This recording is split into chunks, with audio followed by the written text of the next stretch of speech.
Let's start with the US dollar. It had been falling because the polls were showing Joe Biden would win. Not because the markets disapprove of him politically, but because they thought the Democrats would do more stimulus, which is true, $3 trillion worth in fact, and that would blow out the budget deficit even more than it is.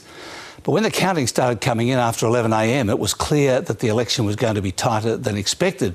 So traders had to unwind what they call the reflation trade, and the US dollar took off, rising almost vertically. And of course the Australian dollar did the opposite and then recovered as the counting dragged on this afternoon. And is currently trading just above 71 US cents and 61 euro cents, well ahead of this time last night.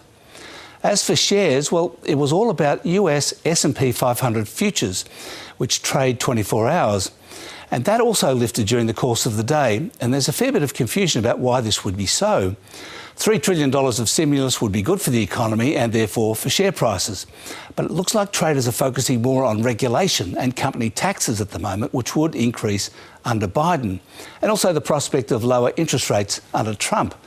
But actually share traders would be quite happy with either side winning. The only real negative would be a messy, contested election. As with the Aussie dollar, the Australian share market basically trooped along behind S&P 500 futures, saying, "Wait for me." And it closed flat on the day, with falls by miners and banks offset by technology stocks, which also led the gains in the American futures trade. And that's finance.